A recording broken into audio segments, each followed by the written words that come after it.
Assalamu alaikum students, this is Dr. Fahad Amjad and welcome to another lecture on Production and Operations Management. The course code is MGT 362 and the course book is Operations Management 10th edition by J. Heiser and Barry Randall.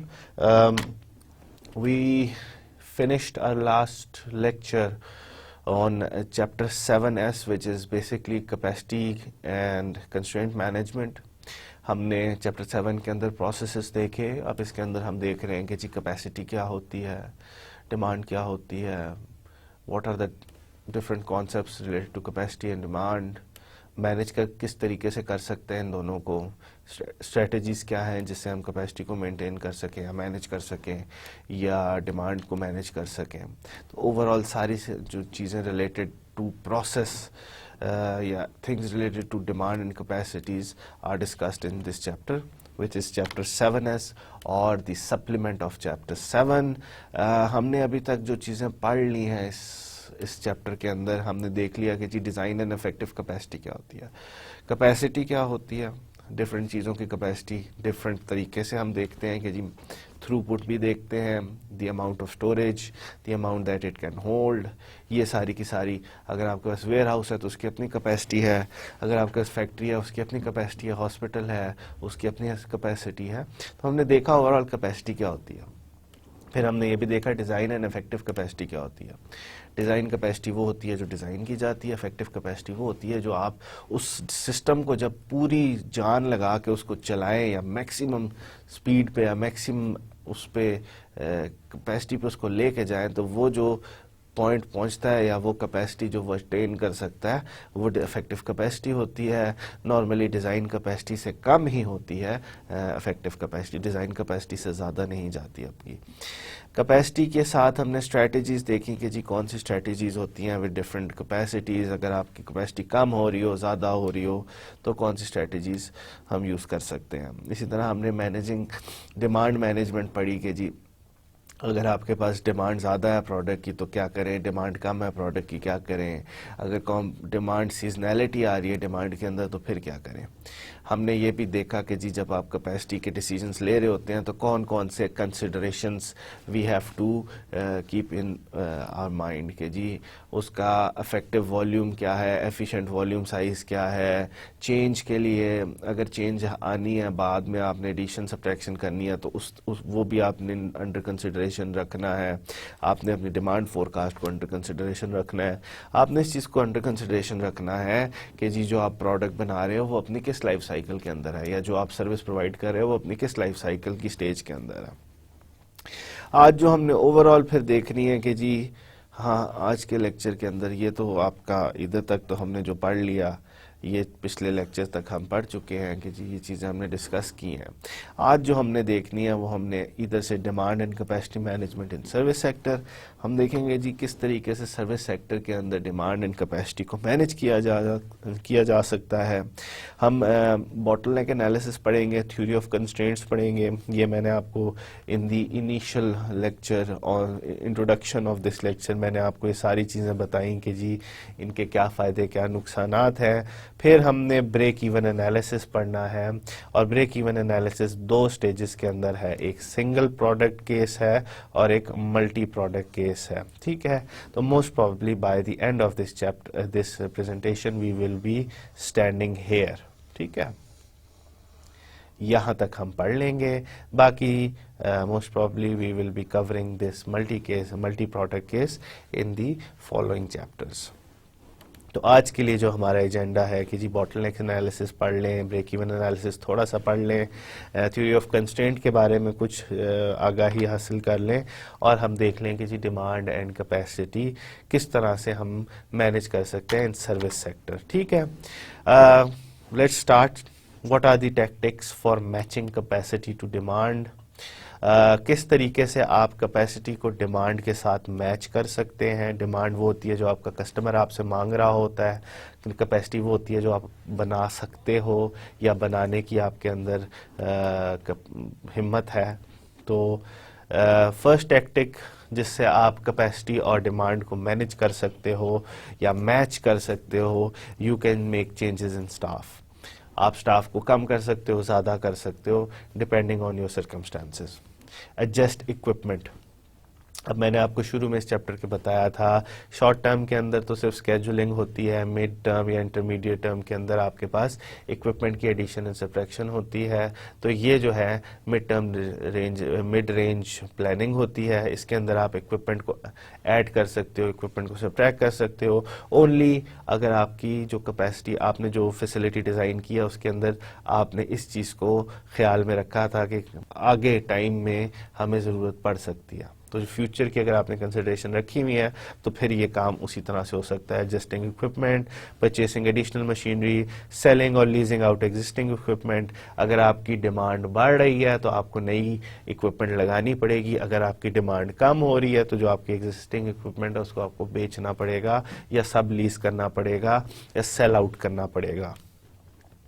Improving processes to increase throughput.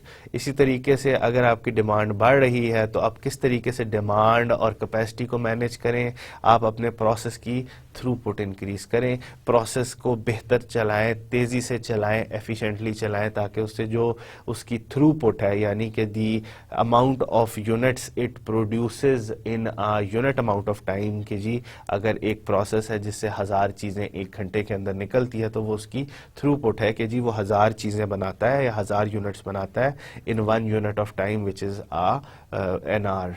ठीक है, तो 1 घंटे के अंदर। Redesigning products to facilitate more throughput.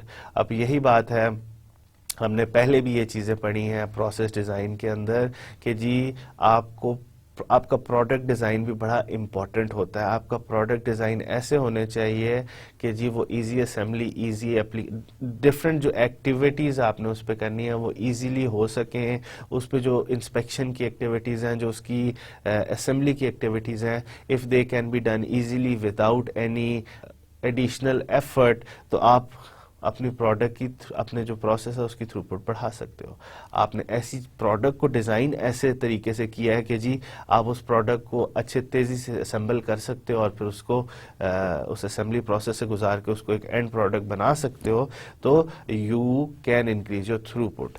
तो बास cases के अंदर अगर आपने अपनी डिमांड और कैपेसिटी को मैच करना हो तो आप प्रोडक्ट का ऐसा डिज़ाइन करो या प्रोडक्ट को इस तरीके से रीडिज़ाइन कर दो ताकि आपकी फैसिलिटी जो एग्जिस्टिंग फैसिलिटी है उसी से ही वो प्रोडक्ट बने और उसकी थ्रूपुट बढ़ जाए। क्योंकि अब आप फैसिलिटी तो नहीं और चेंज कर सकते ना, आपके पास फैसिलिटी लगी हुई है, आपकी प्रोडक्ट की डिमांड ज़्यादा आ रही है, आप अपने प्रोडक्ट को रीडिज़ाइन करो इस तरीके से कि उसी एग्जिस्टिंग फैसिलिटी से आप मैक्सिमम थ्रूपुट दे सको। Adding process flexibility to make changes to meet changing product preferences। इसी तरह से प्रोडक्ट प्रेफरेंसेस अब हमने डिस्कस किया था कि जी आपको जब आप कोई कैपेसिटी डिज़ाइन कर रहे हो तो आपको फ्यूचर के लिए भी कंसिडर करना पड़ता है। कैपेसिटी कंसिडरेशन के अंदर हमने देखा था ना कि जी फ्यूचर की कंसिडरेशन भी करनी पड़ती है, फ्लेक्सिबिलिटी की भी कंसिडरेशन करनी पड़ती है। तो आपने यही देखना है कि जी अब आपकी प्रोडक्ट अगर इंट्रोडक्शन फेज़ में है या मेच्योरिटी फेज़ में है, डिक्लाइन फेज़ में है, तो आपके प्रोडक्ट के प्रेफरेंसेस जिस डिफरेंट फेजेस में आपकी प्रोडक्ट के डिफरेंट प्रेफरेंसेस होते हैं, यानी कि आपकी प्रोडक्ट इस फेज़ के अंदर मैच्योर हो जाती है उसके प्रेफरेंसेस, मगर इस फेज़ के अंदर कस्टमर के प्रेफरेंसेस मैच्योर नहीं हुए हुए होते, तो वो इस वक्त डिफाइन कर रहे होते हैं कि जी हमें किस तरह की चीज़ चाहिए। जैसे आपने देखा हो कि स्मार्टफोन्स आए तो शुरू में डिफरेंट ऑप्शंस आपके पास, किसी के अंदर विंडोज़ थी, किसी के अंदर एंड्रॉयड था, किसी के अंदर अपना सिस्टम था, किसी के अंदर 4.1 था, 4.2 था, मगर आहिस्ता आहिस्ता आहिस्ता कस्टमर के प्रेफरेंसेस आइडेंटिफाई हो गए ना कि लोगों को एंड्रॉयड सिस्टम चाहिए, इसकी ये एंड्रॉयड के अंदर ये फीचर्स चाहिए, तो ये कस्टमर्स के प्रेफरेंसेस आइडेंटिफाई हो गए ना। तो आपने ये भी देखना है कि आप इस तरह की भी फ्लेक्सिबिलिटी आपने ऐड करनी है कि जो प्रोडक्ट के चेंज इन प्रेफरेंसेस हैं उनको भी केटर कर सके। इसी तरीके से जब आप देखते हो नया कपड़ा जब आता है, डिफरेंट डिज़ाइनर्स के कपड़े आते हैं हर सीज़न के शुरू में, तो इनिशियली वो देखते हैं कि जी प्री सीज़न सेल्स देखते हैं कि जी इस साल किस तरह का कस्टमर प्रेफरेंस है, इस साल कस्टमर्स किस तरह के डिज़ाइंस को ज़्यादा प्रेफर कर रहे हैं, उसके हिसाब से वो फिर अपनी प्रोडक्ट को लॉन्च करते हैं। तो ये कस्टमर प्रेफरेंसेस को देख के बाद ही आप प्रोडक्ट के अंदर चेंजेस लाते हो ना। तो आपको इस तरीके से भी अपनी फैसिलिटी के अंदर फ्लेक्सिबिलिटी डालनी पड़ेगी कि जी जो चेंजेस इन जो प्रोडक्ट प्रेफरेंसेस हैं उनको भी वो टैकल कर सके, क्योंकि कस्टमर की तो डिमांड एक ख़ास तरह की प्रोडक्ट की आएगी। तो वो जो डिमांड है उसको किस तरीके से आपने फुलफ़िल करना है, तो ये आपने अपने कैपेसिटी के अंदर इस तरह की फ्लेक्सिबिलिटी डालनी है कि जो चेंज इन प्रेफरेंसेस हैं उनको भी वो केटर कर सके। और ज़ाहिरी बात है एक और स्ट्रेटेजी ये है कि जी अगर आपकी प्रोडक्ट डिक्लाइन फेज़ में है, इस फेज़ के अंदर आ रही है, तो इस फेज़ के अंदर आप क्या कर सकते हो, आप एक ही तरह का डिसीजन ले सकते हो कि जी आप एग्जिस्टिंग फैसिलिटीज़ जो आप यूज़ कर रहे हो उनको किस तरीके से आप बंद करो या सेल ऑफ कर दो या सब लीज कर दो, ताकि आपको नुकसान कम से कम हो। तो ये डिफरेंट टैक्टिक्स हैं जिससे आप डिमांड को और कैपेसिटी को मैनेज कर सकते हो। डिमांड आगे जा रही है तो कैपेसिटी भी आप बढ़ा रहे होगे, डिमांड नीचे की तरफ जा रही है तो कैपेसिटी भी आपको कम करनी पड़ेगी। और ये डिफरेंट सिनेरियोज हैं जो आप कर सकते हैं, या डिफरेंट टैक्टिक्स हैं जो आप यूज कर सकते हो to match your capacity and demand. अब सर्विस सेक्टर के अंदर किस तरीके से कैपेसिटी एंड डिमांड को मैनेज किया जाता है। जाहिरी बात है अगर आपके पास कोई चीज़ है या कोई सर्विस है, उसकी डिमांड ज़्यादा है उसकी कैपेसिटी से, तो हम पहले भी पढ़ चुके हैं कि जी आपका लॉन्ग टर्म डिसीजन तो यही है कि जी अपनी कैपेसिटी को बढ़ाओ। सर्विस सेक्टर के अंदर डिमांड क्या होती है, कैपेसिटी क्या होती है। डिमांड ये होती है कि जी लेट अस अस्यूम कि जी एक hospital is a classic case of service sector, ठीक है। आपकी डिमांड क्या है कि जी नंबर ऑफ सिक पेशेंट्स, ये आपकी डिमांड है। अब इस डिमांड को हम किस तरह से मैनेज कर सकते हैं। अब डिफरेंट तरीकों से इस डिमांड को मैनेज किया जा सकता है कि जी अगर आपके पास कोई बीमार बंदा है तो उसकी बीमारी को किस तरह से मैनेज किया जाए, या उसको किस तरीके से अपनी सर्विस रीजन, जिस रीजन के अंदर या सर्विस प्रोवाइडिंग रीजन या अस्पताल में उसको किस तरीके से एंटर किया जाए और किस तरीके से अस्पताल से उसको गुजारा जाए, ताकि आपकी जो डिमांड है उसको हम मैनेज कर सकें। अब आप ऐसे तो नहीं होता ना कि जी सारे बीमार एक साथ आ जाते हैं अस्पताल में और उनको एक एक बंदे को जो हो रहा है उसको आप सर्विस प्रोवाइड कर रहे हो। नहीं, कुछ तरीके हैं अस्पताल में किस तरीके से डिमांड को मैनेज करना है। एक तरीका अस्पताल में जो यूज़ होता है डिमांड को मैनेज करने का, वो अपॉइंटमेंट के उससे होता है। ऐसे आपके पेशेंट्स जिनको कोई इमरजेंसी नहीं है, दे मेक एन अपॉइंटमेंट। आपका जो स्केजुलिंग की जाती है, आपके पास जो टोटल कैपेसिटी है, अस्पताल की कैपेसिटी क्या है, उसके डॉक्टर्स, उसकी मशीनें, उसके रिसोर्सेज, उसके कमरे, उसके रूम्स, तो ये उसकी सारी कैपेसिटी है ना। तो अपॉइंटमेंट इज अ मैकेनिज्म जिससे आप अपनी डिमांड को मैनेज कर सकते हो। जिस बीमार बंदे ने आज के दिन आना था, आप उसको 3 दिन बाद बुला सकते हो क्योंकि आज के दिन बहुत रश है, ठीक है। तो इस तरीके से आप डिमांड मैनेजमेंट कर सकते हो। इसी तरह अपॉइंटमेंट के साथ रिजर्वेशंस आप कर सकते हैं। जो तीसरा रूल है वो फर्स्ट कम फर्स्ट सर्व है। नॉर्मली ये इमरजेंसीज के केस के अंदर लगाया जाता है या ऐसी केस के अंदर लगाया जाता है जहां आपके पास ज़्यादा डिमांड जो है, दैट केस कंटिन्यूस डिमांड, ठीक है। जीपीस के पास कंटिन्यूस, जनरल प्रैक्टिशनर्स जो होते हैं उनके पास कंटिन्यूस डिमांड होती है कि जी किसी को बुखार है, किसी का गला ख़राब है, किसी को खांसी है, ये वो, तो ये कंटिन्यूस ही इनके पास डिमांड होती है। तो ऐसी जगहों पे वो फर्स्ट कम फर्स्ट सर्व लगा देते हैं कि जी जो पहले आया उसको हम सर्व करेंगे, या अगर कोई क्रिटिकल है तो उसको हम पहले वो करेंगे, एंटरटेन करेंगे, बाकी अगर कोई क्रिटिकल नहीं है। तो ये डिफरेंट तरीके हैं कि जी आप डिमांड मैनेज कर सकते हो। स्पेशलिस्ट जो होते हैं, जो किडनी के होंगे, आंखों के होंगे, they can manage their demand through appointment कि जी जब रश है तो उस दिन आप एक खास लोगों को बुला लो, जब रश जरा कम है तो आप ज़्यादा लोगों को अपॉइंटमेंट दे के उनकी रिजर्वेशन कर सकते हैं। इस तरीके से आप डिमांड को मैनेज कर सकते हैं। कैपेसिटी को किस तरह मैनेज किया जा सकता है?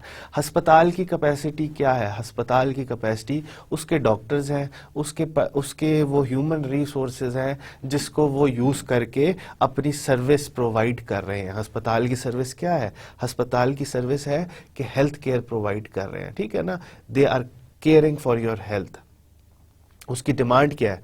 बीमार पेशेंट्स, आप कस्टमर जब जाता है वो उसका एक अस्पताल की वो डिमांड है। उस डिमांड को किस तरह मैनेज किया जा सकता है? First come first serve basis से, अपॉइंटमेंट से, रिजर्वेशन से।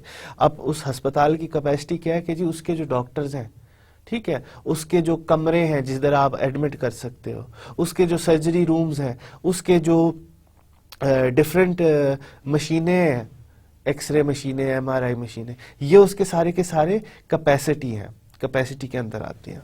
तो आप किस तरीके से कैपेसिटी को बेहतर तरीके से मैनेज कर सकते हो? जाहिर बात है जो हमने पहले टैक्टिक्स में पढ़ा है कि जी मैनेजिंग डिमांड इन कैपेसिटी, एक टैक्टिक तो ये है कि जी आप लोगों को कम या ज़्यादा करें, लोगों का full time employees, part time employees, partial employees, temporary employees, इनका कम ज़्यादा प्रोपोर्शन करें, तो आपके हॉस्पिटल की कैपेसिटी कम ज़्यादा हो सकती है या आपकी सर्विस की कैपेसिटी कम ज़्यादा हो सकती है। एक और बड़ा इंटरेस्टिंग केस है जो हम देखते हैं ज़्यादातर अमेरिका और यूरोप के अंदर कि जी आपके एक रीजन के अंदर छुट्टी हो रही है, जिस तरह आप हम देखें ना दुनिया के अंदर बाज़ जगहों पे रात होती है, बाज़ जगहों पे सुबह होती है। अब एक ऐसी डिमांड है, एक ऐसी सर्विस की डिमांड है जो उस वक्त पूरी नहीं। अब अमेरिका में अगर रात का वक्त है, ठीक है, तो और कोई स्पेशलिस्ट नहीं है आपकी जो जिसको रेडियोलॉजिस्ट कहते हैं, जो एक्सरेस पढ़ते हैं, जो एमआरआई की जो डिफरेंट स्कैन्स होते हैं, उनके जो इमेजेस होते हैं उनको स्टडी करके अपना फीडबैक देते हैं कि जी इसके अंदर ये मसला नज़र आ रहा है, इसके अंदर मुझे ये मसला नज़र आ रहा है, ये अबनॉर्मेलिटी नज़र आ रही है। अब अमेरिका में रात है, ठीक है, स्पेशलिस्ट आपको कोई मिल नहीं रहा रात के वक्त, तो किस तरीके से आप इस कैपेसिटी को मैनेज कर सकते हो? आपकी बुक में एक बड़ी अच्छी एग्जांपल दी हुई है कि जी वो अपने सारे के सारे जो ऐसे टाइम्स होते हैं जो जिसमें आपको एक स्पेशलिस्ट रिसोर्स नहीं मिल सकता, स्पेशलिस्ट रिसोर्स नहीं मिल सकता, कोई स्पेशलिस्ट डॉक्टर नहीं मिल सकता, तो उस केस में वो क्या करते हैं कि वो अपनी जो उनकी डिमांड आई हुई होती है कि जी आपने इस रिपोर्ट को पढ़ना है या इस रिपोर्ट को एनालाइज करके रिजल्ट देना है हमें, वो उस डिमांड को किस तरह से पूरा करते हैं? वो अपनी डिमांड आउटसोर्स कर देते हैं उन मुल्कों में जहां उस वक्त स्पेशलिस्ट मिल रहे होते हैं। यानी कि अमेरिका में अगर किसी की रिक्वायरमेंट है, रात के वक्त रिक्वायरमेंट है कि जी हमें रेडियोलॉजिस्ट चाहिए, तो वो उस रिपोर्ट को ऑस्ट्रेलिया में भेज देंगे जहां उस वक्त स्पेशलिस्ट काम कर रहे होंगे, रेडियोलॉजिस्ट काम कर रहे होंगे। वो उस रिपोर्ट को कंप्यूटर पे पढ़ के बता देंगे कि जी ये मसले हैं, ये हमारी इसके ऊपर रिजल्ट का एनालिसिस है कि जी इस मसले, इस बंदे को ये मसला है। तो ये भी इस तरीके से भी आप डिमांड और कैपेसिटी को मैनेज कर सकते हैं आउटसोर्स करके। तो डिफरेंट तरीके हैं, डिफरेंट मैकेनिज्म्स हैं, डिफरेंट अप्रोचेस हैं जिससे आप अपनी डिमांड और कैपेसिटी को मैनेज कर सकते हो। सर्विस सेक्टर के अंदर भी, प्रोडक्शन के अंदर भी, मैन्युफैक्चरिंग के अंदर भी, सर्विस सेक्टर के अंदर भी, तो बहुत सारे तरीके हैं जिससे आप अपनी डिमांड और कैपेसिटी को मैनेज कर सकते हैं। तो इट ऑल डिपेंड्स कि जी किस तरह की आप सर्विस प्रोवाइड कर रहे हो, what is your demand, what is your capacity, और किस तरीके से आप उस सर्विस को या प्रोडक्ट को कम या ज़्यादा या अपनी कैपेसिटी और डिमांड को मैनेज कर रहे हो या कम या ज़्यादा कर रहे हो। ये सारे के सारे डिफरेंट तरीक़ों से की जा सकती है। Bottleneck analysis, what is bottleneck analysis? या थ्योरी ऑफ कंस्ट्रेंट भी है, बॉटलनेक एनालिसिस। ये जो एक टॉपिक है ना, this is something new to this chapter. अभी तक हमने ओवरऑल ऑपरेशंस मैनेजमेंट के अंदर बहुत सारी स्ट्रेटजीज एंड टेक्निक्स पढ़ ली हैं, मगर this is something new which adds value to the overall chapter. Bottleneck analysis and theory of constraint. Theory of constraint basically ये कहती है कि आपने अपनी कंस्ट्रेंट्स को आइडेंटिफाई करना है। आपके प्रोसेस की कंस्ट्रेंट्स कहाँ है उसको आइडेंटिफाई करो, और उन कंस्ट्रेंट्स को आपने मिटिगेट करना है या ख़त्म करना है, या उन कंस्ट्रेंट्स के इफेक्ट को ख़त्म करना है। इसीलिए इसको बॉटलनेक एनालिसिस भी कहा जाता है एंड थ्योरी ऑफ कंस्ट्रेंट्स। अच्छा जी, ओवरऑल थ्योरी क्या है? Each work area has its own unique capacity. Capacity analysis determines the throughput capacity of the workstation in the system. The bottleneck is the limiting factor or constraint. A bottleneck has the lowest effective capacity in the system. ठीक है. अब आपका कोई भी system है, अब कोई भी आपकी लेट्स से कि जी आप एक छोटा सा प्रोसेस कर रहे हो जिसके अंदर आपने चीज़ को पैक करना है, पहले उसके ऊपर प्रिंटिंग करनी है और फिर उसको पैक कर देना. ये छोटा सा आपका एक प्रोसेस है. इधर से चीज़ आती है, उसके अंदर प्रिंटिंग होती है और फिर उसको पैक करके यहाँ आपके पास फिनिश्ड गुड्स या फिनिश्ड प्रोडक्ट बन जाती है. ठीक है, छोटा सा प्रोसेस है. इस प्रोसेस की अपनी एक कैपेसिटी, एक तो इंडिविजुअल मशीनों की कैपेसिटी है ना, प्रिंटिंग प्रोसेस की कैपेसिटी और पैकिंग प्रोसेस की कैपेसिटी, मगर ओवरऑल इस प्रोसेस की भी अपनी एक कैपेसिटी है ना. ठीक है, तो वो हर प्रोसेस की अपनी एक कैपेसिटी होती है और हम कैपेसिटी जो होती है वो कैपेसिटी या थ्रूपुट, उसको हम किस तरीके से आइडेंटिफाई करते हैं? उसको हम इस तरीके से आइडेंटिफाई करते हैं कि जी उसका बॉटलनेक की तरह इस प्रोसेस के अंदर. अब देखो ये वाला पैकिंग का प्रोसीजर है, पैकिंग का जो प्रोसेस है, अगर ये घंटे में 4 चीज़ों को पैक कर रहा है पर आवर, और ये प्रिंटिंग का जो प्रोसीजर है, प्रोसेस है, ये घंटे में 5 चीज़ों को प्रिंट कर रहा है, तो यहाँ बॉटलनेक या कंस्ट्रेंट कहाँ है? बॉटलनेक इसके अंदर ये है क्योंकि घंटे के अंदर ये 4 चीज़ों से ज़्यादा नहीं पैक कर सकता और हमें इन दोनों प्रोसेस की रिक्वायरमेंट है कि जी पहले प्रिंट करना है, फिर पैक करना है, फिर जाके प्रोसेस ख़त्म हो रहा है. तो इस प्रोसेस की बॉटलनेक कहाँ आ रही है? वो जो लिमिटिंग फैक्टर है, the bottleneck is the limiting factor और कंस्ट्रेंट. तो इस पूरे प्रोसेस का लिमिटिंग फैक्टर और कंस्ट्रेंट कौन सा है? पैकिंग प्रोसेस है. Bottleneck has the lowest effective capacity in this system. अब हम देखते हैं कि जी डिफरेंट टाइम्स क्या हैं. Process time for station, process time for system and process cycle time. Process time of a station is the time to produce a unit at that single workstation. ठीक है, तो प्रोसेस टाइम ये होता है, process time of the station ये है कि जी अगर आपने एक चीज़ उस स्टेशन पे बनानी है, ये देखें process time of the station, यहाँ पैकिंग हो रही है, यहाँ प्रिंटिंग हो रही है, यहाँ प्रिंटिंग हो रही है, यहाँ पैकिंग हो रही है, तो ये क्या है? आपने 2 स्टेशन हैं आपके, एक स्टेशन पे प्रिंटिंग हो रही है, उससे चीज़ उठा के पैकिंग वाले स्टेशन पे जाती है और फिर उससे आखिर में इन्वेंट्री या फिनिश्ड गुड्स की इन्वेंट्री में रख दिया जाता है. तो process time of the station क्या है कि जी आप प्रिंट करने में कितना टाइम ले रहे हो, this is the process time of the station. आप पैक करने में कितना टाइम ले रहे हो, that is the process time of the station. Process time of the system क्या है? It is the time of the longest process in the system, the bottleneck. अब हमने देखा था ना, ये 4 चीज़ों को पैक कर रहा था पर आवर में, ये 5 चीज़ों को प्रिंट कर रहा था पर आवर में. तो process time of the system, पूरा सिस्टम तो ये है ना कि जी पहले आपने उसको प्रिंट करना है, फिर उसको पैक करना है. तो process time of the system is the time of the longest process in the system. इसमें longest process in the system क्या है?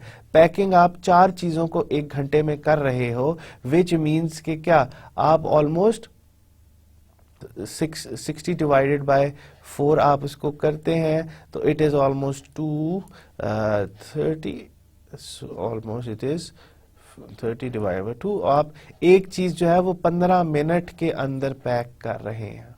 ठीक है, इसी तरह जब हम 60 डिवाइडेड बाय 5 करेंगे तो वो 15 से कम आएगा. It will be 5, it will almost 10, 12, it will be 12 minutes. ठीक है, ये वाला जो प्रिंटिंग का प्रोसेस है ये 12 मिनट्स के अंदर पर यूनिट हो रहा है और ये जो पैकिंग का जो प्रोसेस है ये 15 मिनट्स पर यूनिट हो रहा है.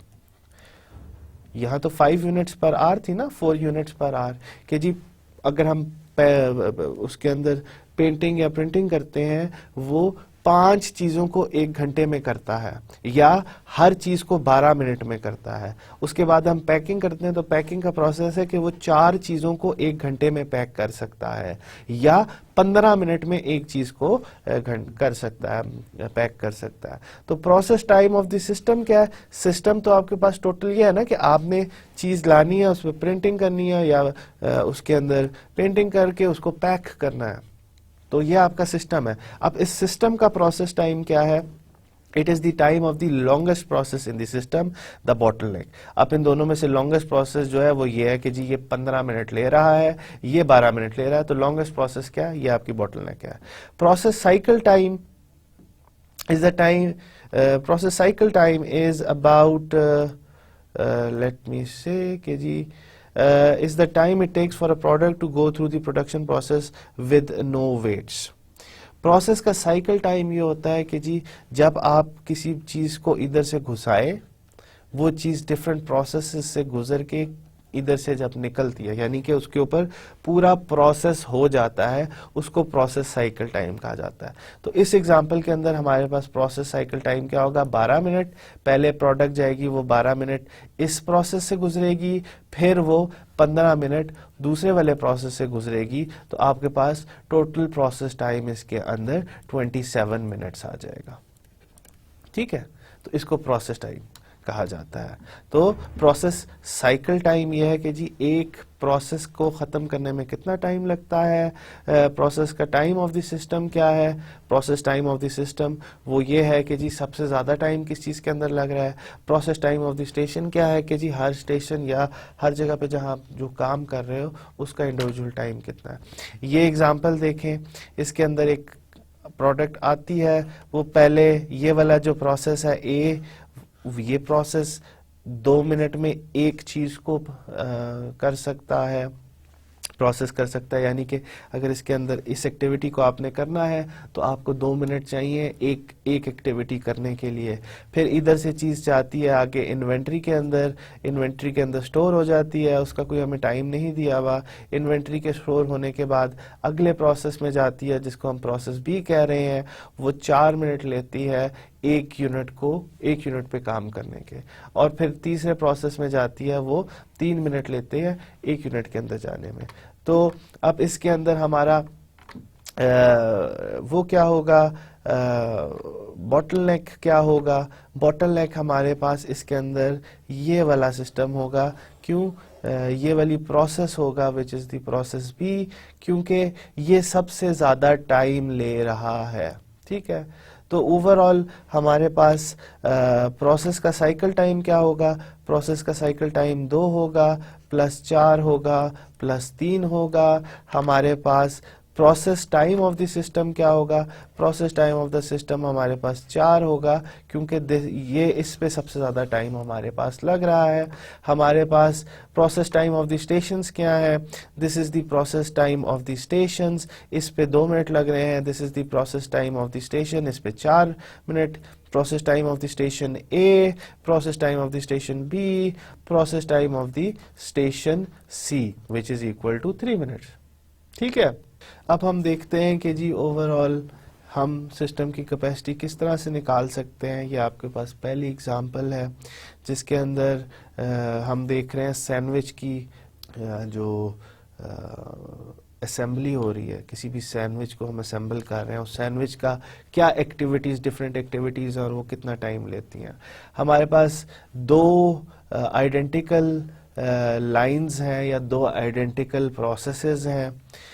Lines have 2 workers and 3 operations. Her line के अंदर 2 लोग हैं और वो 3 काम कर रहे हैं। Lines have 2 workers and 3 operation. तो इस लाइन के अंदर भी 2 वर्कर्स काम कर रहे हैं और दूसरी वाली के अंदर भी 2 वर्कर काम कर रहे हैं। इस वाली लाइन के अंदर भी 2 वर्कर काम कर रहे हैं। ठीक है, आपके पास पहला कस्टमर आता है। कस्टमर को सबसे पहले कस्टमर आपको ऑर्डर देता है इधर आके कि जी मुझे ये वाला सैंडविच चाहिए। उस ऑर्डर को प्रोसेस करने में कितना टाइम लगता है?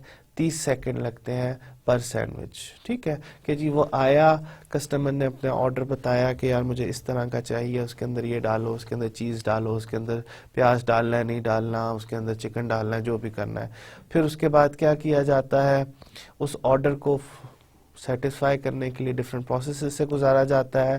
पहले आपको 15 सेकंड चाहिए पर सैंडविच ब्रेड को तैयार करने में, फिर आपको उसको फिल करने में सैंडविच को 20 सेकंड्स पर सैंडविच चाहिए, और फिर उसको टोस्ट करने में ऑलमोस्ट 40 सेकंड्स पर सैंडविच चाहिए, और फिर आपने उसको रैप करना है सैंडविच को रैप करने के लिए आपके पास 37.5 सेकंड्स चाहिए, और फिर वो जो ऑर्डर है वो आप कस्टमर को दे देते हो। ठीक है, पहले कस्टमर ने ऑर्डर आके दिया, वो ऑर्डरिंग का प्रोसेस इतना टाइम लगेगा, और आपके पास 2 असेंबली लाइंस हैं, उनमें 2 लोग काम कर रहे हैं, उनके अंदर ऑपरेशंस क्या करने हैं कि जी ब्रेड का कोई ऑपरेशन है, फिलिंग का कोई ऑपरेशन है, टोस्टिंग का कोई ऑपरेशन है, उनके टाइम हमें बता दिए गए पर सैंडविच के हिसाब से। और आखिर में एक रैपिंग का प्रोसेस है कि जी आपने जो सैंडविच बनाया उसको रैप करके, उसको बंद करके, पैक करके आपने कस्टमर को देना है, उसमें कितना टाइम लगेगा वो ये है। अब इसके अंदर कहाँ कहाँ हम देख सकते हैं कि जी बॉटल नेक्स इसके हैं। Toast work station has the longest processing time.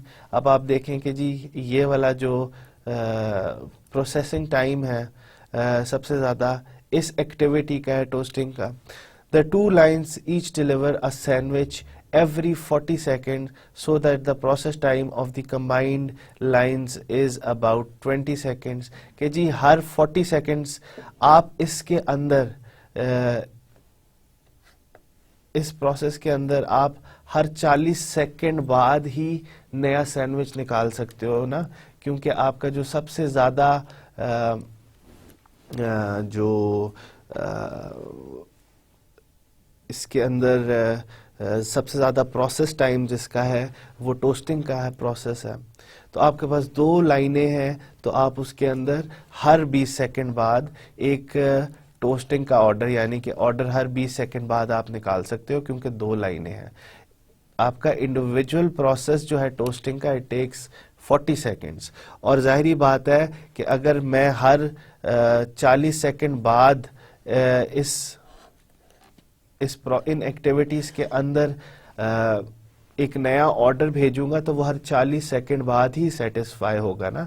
मगर क्योंकि मेरे पास 2 आइडेंटिकल प्रोसेस लाइंस हैं, तो उनके अंदर हर 40 सेकंड बाद नहीं, हर 20 सेकंड बाद, यानी कि एक 20 सेकंड बाद ये, उसके 20 सेकंड बाद ये, तो मैं इन दोनों को यूज करूंगा, तो मेरा इफेक्टिव कंबाइंड जो लाइन की कैपेसिटी हो जाएगी ना वो 20 सेकंड हो जाएगी। At 37.5 seconds, wrapping and delivery has the longest processing time and is the bottleneck। ठीक है, अब देखो सबसे ज्यादा टाइम तो हमारे पास इनिशियल, अगर हमारे पास 2 आइडेंटिकल लाइंस ना होती, प्रोसेसिंग लाइंस ना होती, तो क्या होता, हमारे पास 40 जो था वो मैक्सिमम टाइम ले रहा था, यानी कि टोस्टिंग का जो प्रोसेस था दैट वाज 40 सेकंड्स, वो बॉटलनेक बन जाता। मगर अब हमारे पास 2 लाइनें हैं या 2 प्रोसेस एक्टिविटीज या प्रोसेस लाइंस हैं, और उसको जब हमने देखा तो उनका जो कंबाइंड टाइम है कि जी हर 20 सेकंड बाद हम इससे एक सैंडविच निकाल सकते हैं। एक देखो 20 सेकंड आपने इसको दिए, आपने पहले ऑर्डर इसको किया, उसमें 40 मिनट लगेंगे, फिर आपने इसको ऑर्डर दिया, इसके अंदर फिर 40 सेकंड लगेंगे। मगर 1 घंटे में ये दोनों कितने निकाल सकते हैं, हर 40 सेकंड बाद 2 निकाल सकते हैं ना। दोनों ऑर्डर्स दोगे तो हर 40 सेकंड बाद 2 निकाल सकते हैं, तो विच मीन्स के जी इफेक्टिवली वो 20 सेकंड बाद एक सैंडविच निकाल सकते हैं। तो इस ओवरऑल प्रोसेस का जो कैपेसिटी या आउटपुट है वो कंबाइंड आउटपुट 20 सेकंड्स है, और आपका जो आखिरी वाला प्रोसेस है वो आपका सबसे ज्यादा टाइम ले रहा है, विच इज 37.5 सेकंड्स। तो इस पूरे जो एक्टिविटीज थी इनका तो कंबाइंड आउटपुट या कंबाइंड जो प्रोसेस टाइम है वो आपके पास 20 सेकेंड्स है, सबसे ज्यादा तो 20 सेकेंड है। ये तो आपके पास देखें ये और कम है टाइम ले रहे हैं, ये उससे कम टाइम ले रहे हैं, तो आपका जो मैक्सिमम टाइम इस प्रोसेस में लगेगा वो 20 सेकेंड लगेगा। इस प्रोसेस के अंदर आपका 30 सेकेंड लग रहा है, इस प्रोसेस के अंदर आपके पास 37 लग रहा है। तो आपका जो बॉटलनेक है इस केस के अंदर, वो बॉटलनेक ये रैपिंग का प्रोसेस है। बॉटलनेक वो होता है, बॉटलनेक इज वो रिसोर्स या वो एक्टिविटी जिसका सबसे ज्यादा प्रोसेसिंग टाइम होता है। तो इसका सबसे ज्यादा प्रोसेसिंग टाइम है तो ये आपका बॉटलनेक है। कैपेसिटी पर आर इज ओवरऑल जो आपका प्रोसेस बना हुआ है जिसमें आप ऑर्डर ले रहे हो, आप फिर उसका कोई ब्रेड पे ऑपरेशन करते हो, फिलिंग का कोई ऑपरेशन करते हो, टोस्टिंग का ऑपरेशन करते हो, फिर उसको रैप करके कस्टमर को देते हो। इस पूरे प्रोसेस की कैपेसिटी, हर घंटे की कैपेसिटी कितनी होगी? अब आप देखें इसमें जो भी आप कर ले, आपका बॉटलनेक 37.5 है। इस प्रोसेस के अंदर आपको हर 37.5 सेकेंड्स बाद नया ऑर्डर डालना पड़ेगा, तब ही वो आपको मिलेगी आउटपुट। अगर आप इसमें हर 30 सेकेंड बाद ऑर्डर डालते हो तो इसके अंदर इन्वेंट्री बिल्डअप होना शुरू हो जाएगी।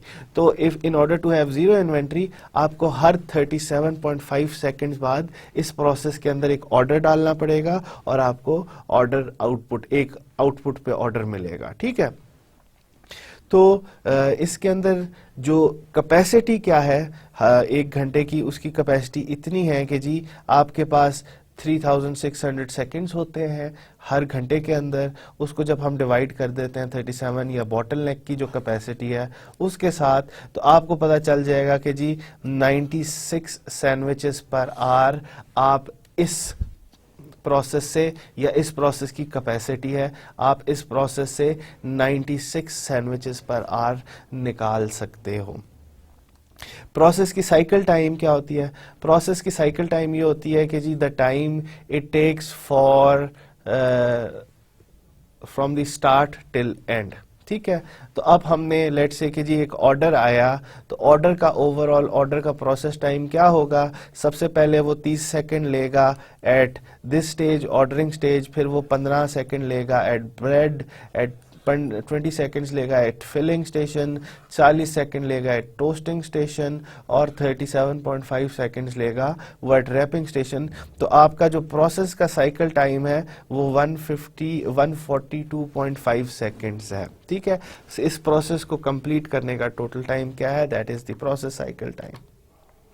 एक और एग्जांपल हम लेते हैं कि जी आपने अपने दांत साफ कराने हैं, उनके एक्सरे कराना है या डेंटिस्ट के पास जाना है, तो वो उसका क्या प्रोसेस है? सबसे पहले आप चेक इन करते हो। चेक इन की जो एक्टिविटी है उसका जो टाइम है that is about 2 minutes per unit. एक बंदा अगर जाता है तो उसका जो चेक इन का प्रोसेस है उसमें 2 मिनट लगते हैं। आपका एक्सरे लिया जाता है दांतों का, तो इस एक्टिविटी को करने के लिए भी 2 मिनट पर यूनिट लगते हैं कि जी एक बंदा जाता है तो उसके लिए 2 मिनट लगते हैं। उसको डेवलप करने का, एक्सरे को डेवलप करने का कितना टाइम लगता है? 4 मिनट लगते हैं कि जी एक एक्सरे को डेवलप करने के 4 मिनट लगेंगे। उसके बाद आपके पास 2 रूट्स हैं कि जी either you go for examination, x ray examination, वो 5 मिनट पर यूनिट लग रहा है, या आप उसकी अपनी दांतों की क्लीनिंग कराओ, उसके अंदर 24 मिनट पर यूनिट, हर बंदे के 24 मिनट लग रहे हैं। फिर डेंटिस्ट के पास जाएं, डेंटिस्ट आपको टाइम कोई 8 मिनट्स पर यूनिट लगता है, और फिर आप चेकआउट करो तो चेकआउट के प्रोसेस के अंदर कोई 6 मिनट लगते हैं। अब हमने देखना है कि इसके अंदर हमारा बॉटलनेक कहाँ आ रहा है। All possible paths must be considered. अब हमने सारे पाथ्स को कंसिडर करना है। क्लीनिंग पाथ इज अबाउट, आप जाते हो, चेक इन करते हो, 2 मिनट लेता है, फिर आप एक्सरे उसका लेते हो, फिर 2 मिनट, आप एक्सरे को डेवलप करते हो, 2 मिनट, क्लीनिंग कराते हो तो आपके 24 मिनट लगते हैं। आप डेंटिस्ट के पास जाके अपनी चेकअप कराते हो, 8 मिनट लगते हैं, और फिर चेकआउट किया वो 6 मिनट। तो क्लीनिंग पाथ जो है वो आपका 46 मिनट्स लेता है। एक्सरे एग्जामिनेशन का पाथ क्या है, वही चेक इन किया, एक्सरे ली, एक्सरे डेवलप की, एक्सरे की एग्जामिनेशन की, तो वो 5 मिनट आपके वहाँ आ गए, डेंटिस्ट को दिखाई एक्सरे और फिर उसके बाद आपने चेकआउट किया, तो आपका टोटल जो है इस प्रोसेस का जो टाइम है वो ऑलमोस्ट दो तरह के प्रोसेसेस हो रहे हैं इस ओवरऑल जो सर्विस प्रोवाइड हो रही है उसके अंदर एक्टिविटीज, एक एक्टिविटी के पास दूसरी एक्टिविटी है और आप दो सर्विसेज प्रोवाइड कर रहे हो, एक क्लीनिंग सर्विस है और एक एग्जामिनेशन एक्सरे एग्जामिनेशन सर्विस है, ठीक है। तो longest part involves the hygienist cleaning in the teeth. अब जाहिर बात है कि जी लॉन्गेस्ट पार्ट क्या है, जो आपने टीथ की क्लीनिंग कराई है उसके अंदर ऑलमोस्ट आपको 24 मिनट लगे हैं। बॉटलनेक क्या होगा, वो वाली एक्टिविटी होती है बॉटलनेक जो मैक्सिमम टाइम ले रही होती है। तो इस वजह कौन सी एक्टिविटी है जो मैक्सिमम टाइम ले रही है, it is 24 minutes per unit के जी, एक बंदे के लिए 24 मिनट दरकार है क्लीनिंग का जो प्रोसेस आप कर रहे हैं। अब इसकी ओवरऑल आवरली कैपेसिटी कितनी होगी, आवरली कैपेसिटी आपके पास ऑलमोस्ट इस तरीके से कि जी 1 घंटे के अंदर आपके पास 60 मिनट होते हैं, 24 मिनट में आप एक पेशेंट को वो कर रहे हो, केटर कर रहे हो, तो आपके ऑलमोस्ट 2.5 पेशेंट्स पर आवर आप देख सकते हो। ऑलमोस्ट 2.5 पेशेंट्स, आधा पेशेंट तो नहीं देख सकते, तो ऑलमोस्ट 2 पेशेंट्स या 3 पेशेंट्स इसको वो कर सकेंगे पर आवर। 2.5 ऑन एवरेज 2 घंटों में आप 5 पेशेंट्स देख सकते हो, या ऑन एवरेज आप 1 घंटे के अंदर 2.5 पेशेंट्स देख सकते हो, या एक पेशेंट और आधा पेशेंट थोड़ा सा। Patient should be complete in 46 minutes. तो इस तरीके से हम देख सकते हैं कि जी आपकी बॉटलनेक्स की तरह बॉटलनेक को किस तरीके से हम आइडेंटिफाई करते हैं और किस तरीके से हम उनको मिटिगेट कर सकते हैं, किस तरीके से उसकी डिफरेंट कैरेक्टरिस्टिक्स, प्रोसेस की कैरेक्टरिस्टिक्स फाइंड आउट कर सकते हैं। अब थ्योरी ऑफ कंस्ट्रेंट में कुछ स्टेप्स हैं, 4 या 5 स्टेप्स हैं जो हमें करने पड़ते हैं, जिसके बाद हम प्रोसेस को बेहतर कर सकते हैं। 5 step process for recognising and managing limitation. तो 5 स्टेप्स हैं जिससे आप अपनी लिमिटेशन को रिकग्नाइज कर सकते हो और उनको मैनेज कर सकते हो। आइडेंटिफाई दी कंस्ट्रेंट, आपने अपनी कंस्ट्रेंट को आइडेंटिफाई करना है। Develop a plan for overcoming the constraint, आपने एक प्लान डेवलप करना है कि जो कंस्ट्रेंट आ रही है उसको किस तरीके से ओवरकम करें। फोकस रिसोर्सेज ऑन अकॉम्प्लिशिंग स्टेप 2, आपने कंस्ट्रेंट पे ही फोकस करना है, नॉन कंस्ट्रेंट आइटम्स पे फोकस ना कीजिए।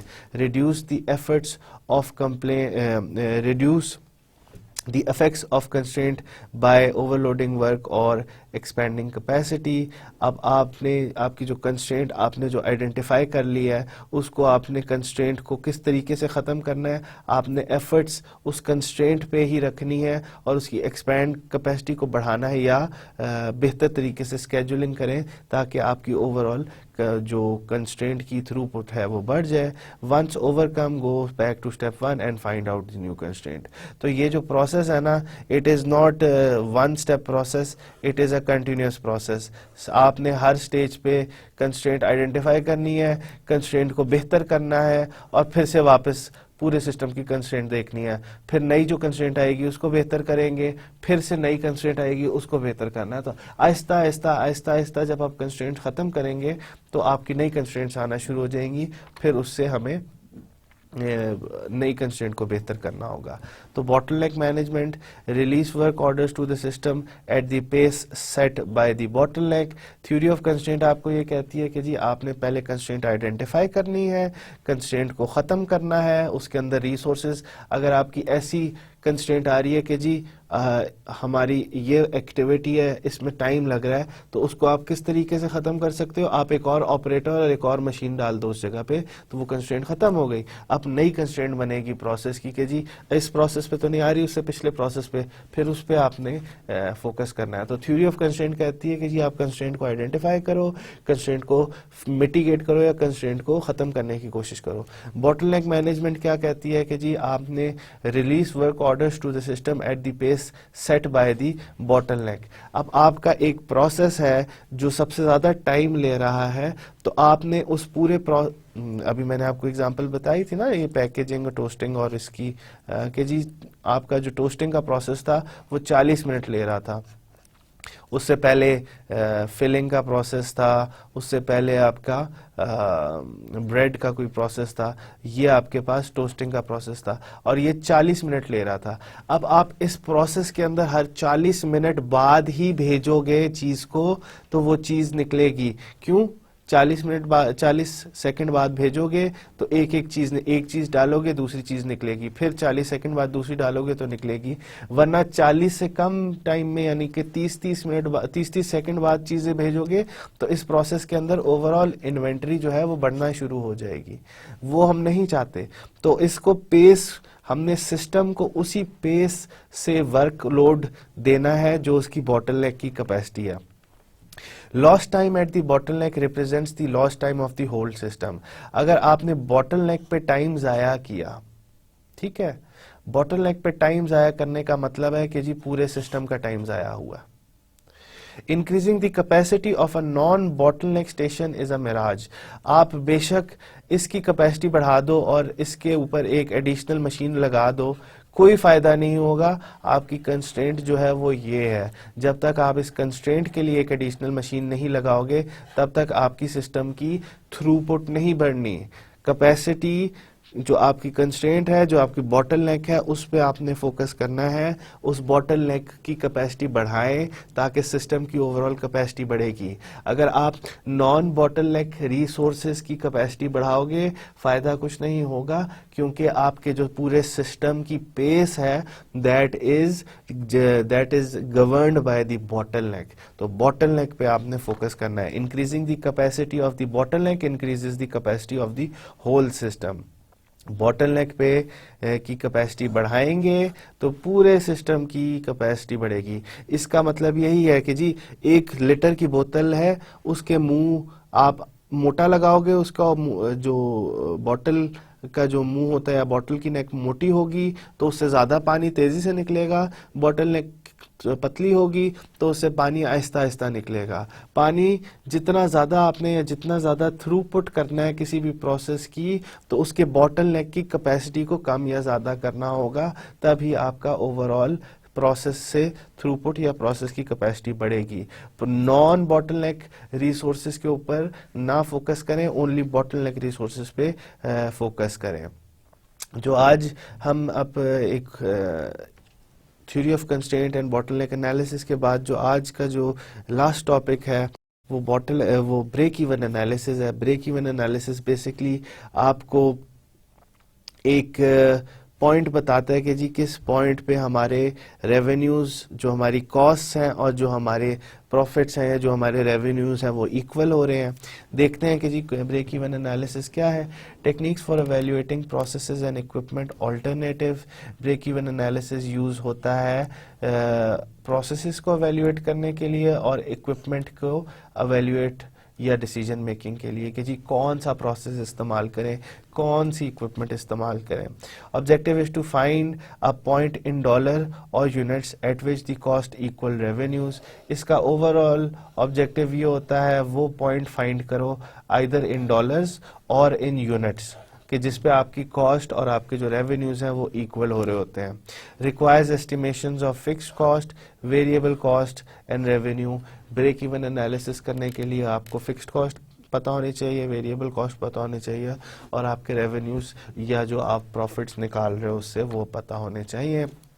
ब्रेक इवन एनालिसिस की fix cost are the cost that continues even if no units are produced.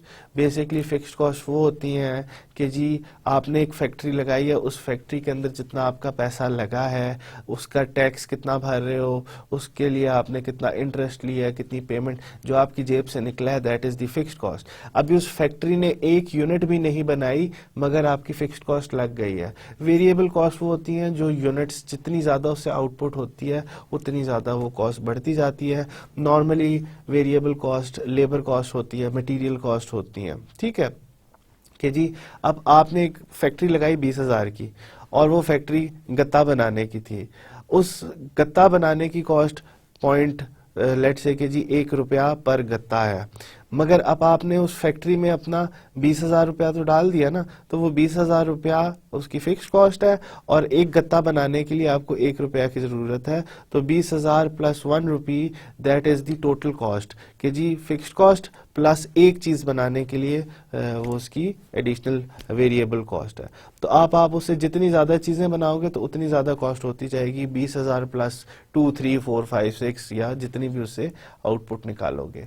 तो ब्रेक इवन एनालिसिस हम ये बेसिकली एक वो पॉइंट होता है जिस पे आपके टोटल रेवेन्यूज और आपके जो टोटल कॉस्ट होती हैं वो इक्वल हो जाती हैं, आपका ना प्रॉफिट होता है ना लॉस होता है।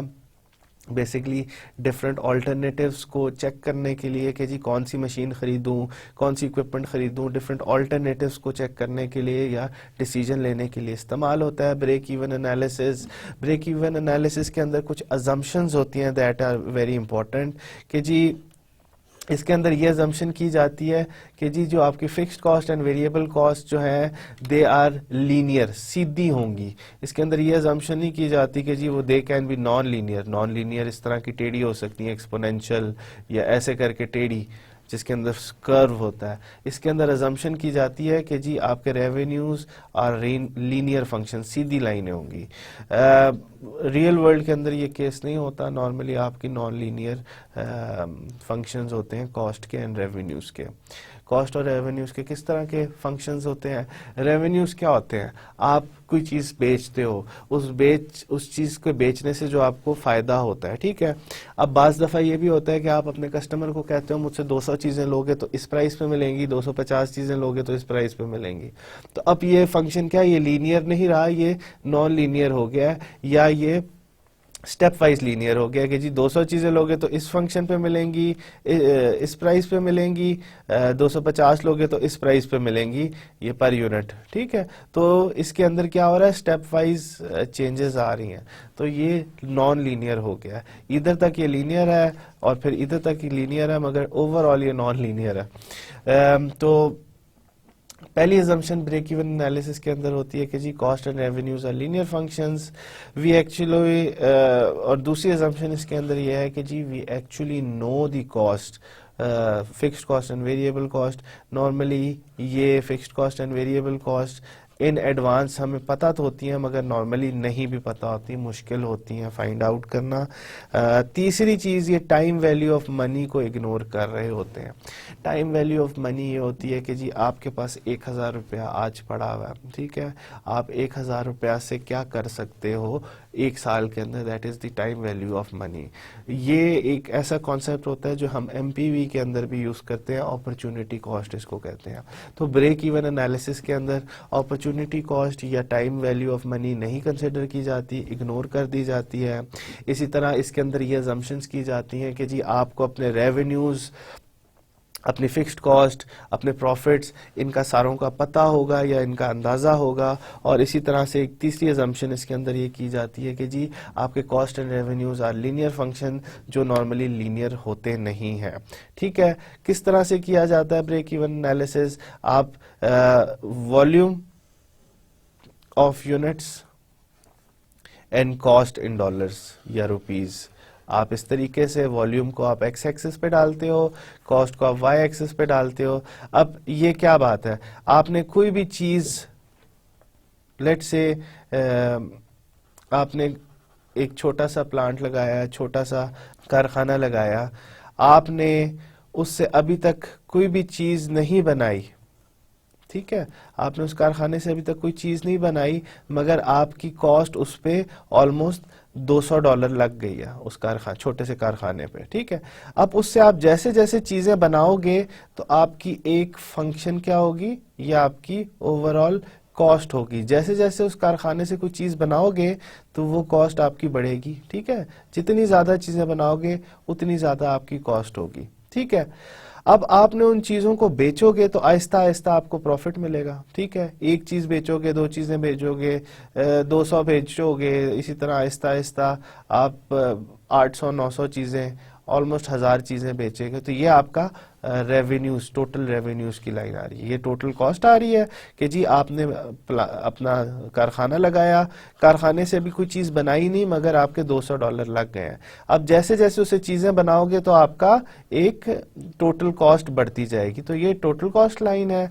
इसी तरीके से रेवेन्यूज की लाइन यहाँ से स्टार्ट हो रही है। आपने जैसे जैसे चीजें बनाई अपने कारखाने से, आपको उनको बेचने से कुछ ना कुछ फायदा या कुछ ना कुछ रेवेन्यूज मिल रहे हैं, वो इस तरीके से शो हो रहे हैं। तो ये जो ब्रेक इवन पॉइंट होता है यहाँ इस पॉइंट पे कि जी जो आपकी टोटल कॉस्ट जो लगी है और जो टोटल रेवेन्यूज आपने उसे रिसीव किए हैं, that is the break even point. ठीक है, इस पॉइंट को हम ब्रेक इवन पॉइंट कहते हैं। और ये break even analysis basically single product का ब्रेक इवन एनालिसिस है। नॉर्मली इसको किस तरीके से हम करते हैं, break even point occurs when your total revenue is equal to your total cost. Total revenues आप किस तरह से निकाल सकते हैं कि जी आप एक प्रोडक्ट की कितनी, जो चीज आप बना रहे हैं उसको price per unit after all discounts के जी उसका कितना आप चार्ज कर रहे हैं।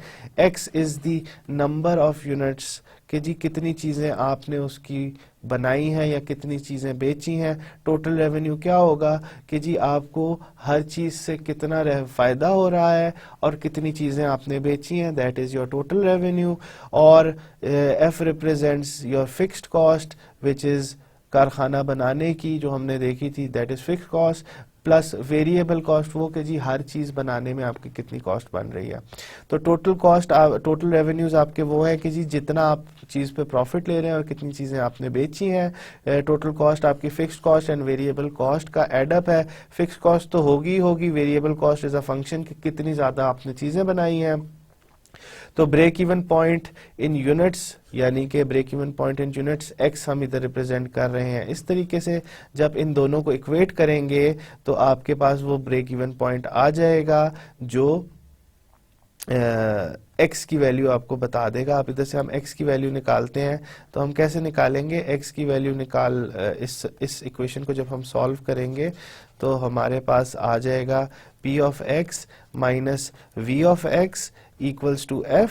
ठीक है, x हमने बाहर निकाल लिया तो p minus v which is equal to f, और ये x जो है that is the break even point in units. ठीक है, which is equal to f divided by p minus v। तो ये हमारे पास equation break even point in units आ रहा है। इसी तरह अगर आपने break even points in dollars निकालना है तो आप इसको सीधा सीधा break even point in units को p से मल्टीप्लाई कर दें विच is the profit per unit, और आपके पास एक रिलेशनशिप इस तरह का आ जाएगा, this is the break even point in dollars. ये वो रिलेशनशिप है जो हम यूज कर सकते हैं, यानी कि फिक्स्ड कॉस्ट कितनी है, वेरिएबल कॉस्ट कितनी है और प्रॉफिट पर यूनिट क्या है, वो आपके पास break even point in dollars निकाल देगा। आज के लेक्चर के अंदर हमने देखा कि जी किस तरीके से हम डिफरेंट स्ट्रेटजीज यूज कर सकते हैं in tackling the capacity and demand in service sector. हमने ये भी देखा कि जी थ्योरी ऑफ कंस्ट्रेंट क्या होती है, किसी सिस्टम की प्रोसेस टाइम क्या है, साइकिल टाइम क्या है, कैसे हम बॉटलनेक्स को आइडेंटिफाई कर सकते हैं और क्या क्या हम एक्शंस ले सकते हैं ताकि बॉटलनेक्स को किसी तरीके से उनका जो इफेक्ट है उसको मिनिमाइज करें। थ्योरी ऑफ कंस्ट्रेंट हमें एक प्रोसीजर बताती है कि जी सबसे पहले आपने अपनी कंस्ट्रेंट आइडेंटिफाई करनी है और फिर उसको सही करना है, और फिर से एक नई कंस्ट्रेंट, जब उस कंस्ट्रेंट को सही करेंगे तो एक नई कंस्ट्रेंट आएगी, फिर से it's a repetitive process. Bottleneck analysis हमें ये कहता है कि जी आपने अपने बॉटलनेक्स आइडेंटिफाई करके उन्हीं पे ही फोकस करना है, और बॉटलनेक्स की कैपेसिटी को बढ़ाएंगे तो सिस्टम की थ्रूपुट बढ़ेगी, नॉन बॉटलनेक्स की कैपेसिटी को बढ़ाएंगे तो सिस्टम की कैपेसिटी नहीं बढ़ेगी। सिस्टम की जो ओवरऑल कैपेसिटी या सिस्टम की जो ओवरऑल थ्रूपुट है वो बॉटलनेक से ही डिफाइन होती है, बॉटलनेक से ही कंट्रोल होती है। उसके बाद हमने ब्रेक इवन एनालिसिस पढ़ा। ब्रेक इवन एनालिसिस क्या होता है, ब्रेक इवन एनालिसिस दो आउटपुट हमें निकाल के दे सकता है, एक break even point in units and एक break even points in dollars. ये वो पॉइंट होता है ब्रेक इवन पॉइंट जहां आपके टोटल रेवेन्यूज और आपकी टोटल कॉस्ट इक्वल हो जाती है, यानी कि ग्राफिकली मैंने आपको दिखाई थी इसके लिए कुछ अजम्पशंस ये ले रही है। वो अजम्पशंस ये हैं कि जी ये लीनियर है कॉस्ट एंड फंक्शन। ये जो हमने देखी थी ना कि ये लाइन लीनियर अज्यूम करती है, तो ये लाइनें इसने लीनियर अज्यूम की हुई है। इसके अंदर कोई कर्व नहीं अज्यूम किया हुआ। इसके अंदर एक और चीज़ जो वो अज्यूम कर रहा है कि जी time value of money is not important, मगर money has a time value कि जी अगर आपके पास पैसा है तो आप उससे कुछ फ़ायदा या नुकसान हासिल कर सकते हैं। तो time value of money is not considered. Also the functions are considered to be linear not non linear. Non linear normally हम देखते हैं प्रैक्टिकल लाइफ के अंदर। ये सारी की सारी ब्रेक इवन एनालिसिस की वीकनेसेस थी जो हमने आज के लेक्चर के अंदर पढ़ी हैं। Until next time, this is doctor Fahad Amjad. अल्लाह हाफिज़।